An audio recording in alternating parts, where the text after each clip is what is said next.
అందరికీ నమస్తే. జై శ్రీరామ్, భారత్ మాతా కీ జై. నేను మీ కరాటే కళ్యాణి.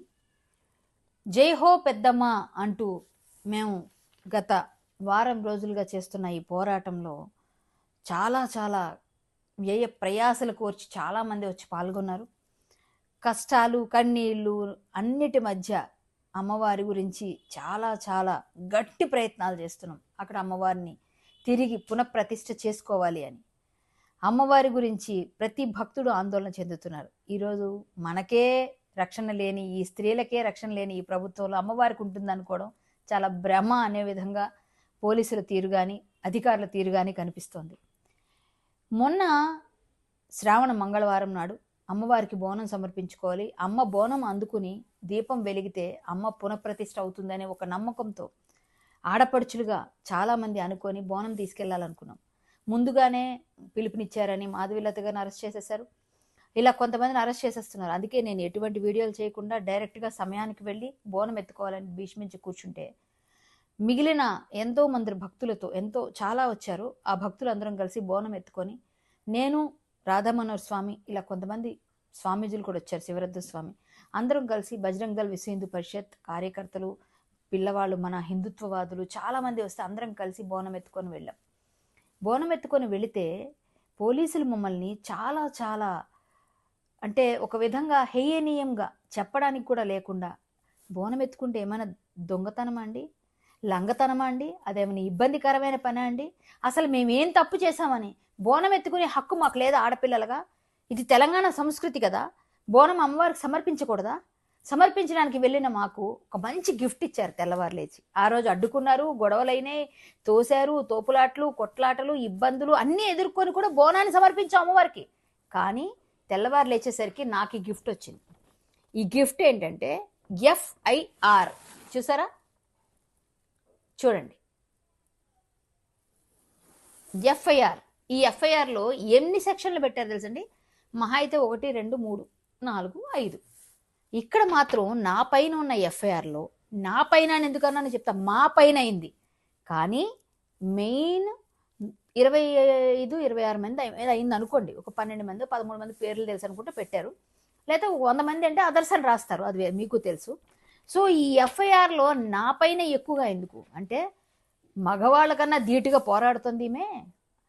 బీజేపీ జిల్లా అధ్యక్షుడు లంకాల దీపక్ రెడ్డి గారి కన్నా గట్టిగా పోరాడేస్తుంది అనుకున్నారు ఏమో, మరి నాకు తెలియదు. ఆయన ఏవన్గా పెట్టాల్సింది నన్ను ఏవన్గా చేర్చారండి. ఏవన్గా చేర్చి ఏం పెట్టారో తెలుసా?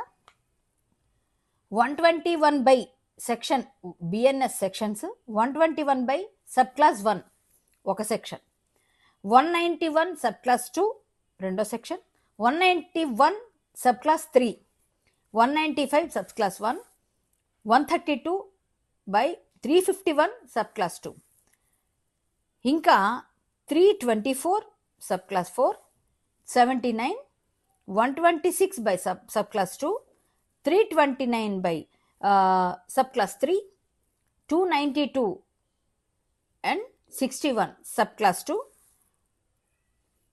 R by W 190. అంటే ఈ సెక్షన్స్ మనకి లాయర్స్ కాదు కదా, ఇలా అంతకన్నా చదవడం ఏమన్నా తప్పుగా చదివితే నాకు తెలియదు. 190 BNS 3 అండ్ PDPPA యాక్ట్.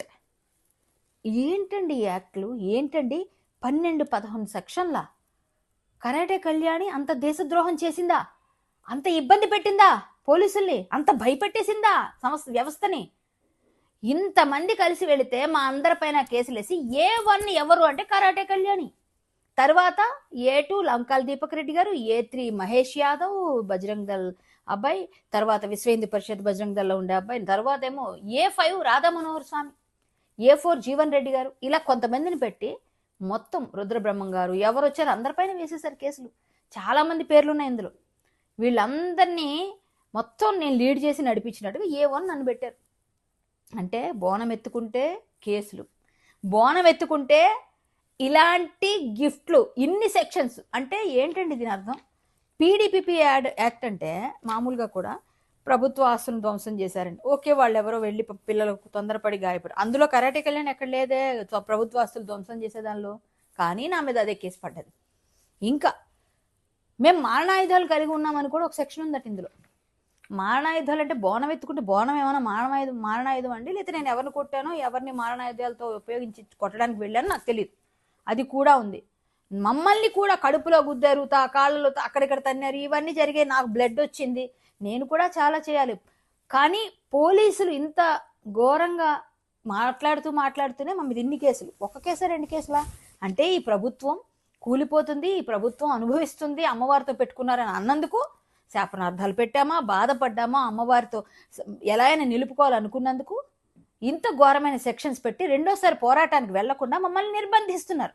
మమ్మల్ని అన్ని విధాలుగా ఇబ్బందికరమైన పరిస్థితుల్లోకి నెట్టేస్తున్నారు. ఇదేనా బంగారు తెలంగాణ? ఇదేనా ఆడపిల్లలకి ఇచ్చే గౌరవం?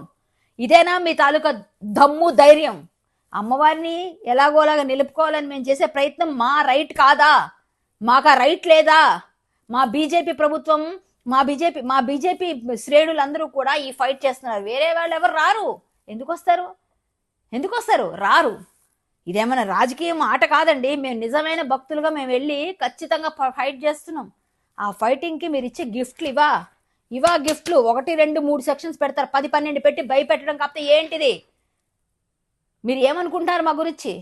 ఖచ్చితంగా రిట్టేస్తాం, ఖచ్చితంగా ఫైట్ చేస్తాం. అమ్మవారు నిలిపే వరకు ఫైట్ చేస్తూనే ఉంటా. మీరు A1గా పెట్టినా, A3గా పెట్టే, A4 మీరు ఎక్కడైనా పెట్టుకోండి, నాకు అనవసరం. జైల్లో కూడా పెట్టండి, ఆఖరికి నేను వెళ్ళిపోతా జైలుకి. రెడీగా ఉన్నాను నేను భయపడను, అవసరం లేదు. మేము న్యాయ పోరాటం చేస్తున్నాం, న్యాయంగా అమ్మవారి కోసం చేస్తున్నాం.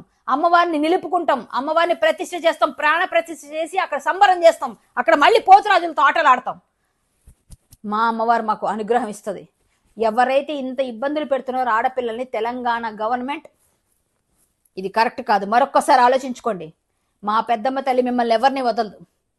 ఆడపిల్లల ఉసురు ఖచ్చితంగా కట్టి కుడుపుతుంది మిమ్మల్ని, ఖచ్చితంగా. జై శ్రీరామ్, జై హో పెద్దమ్మ తల్లి. మా పోరాటం ఆగదు. మేము ఖచ్చితంగా మీరు ఎన్ని కేసులు పెట్టినా వెనక్కి తగ్గేదే లేదు. అమ్మవారి కోసం ప్రాణాలు సైతం ఇస్తాం.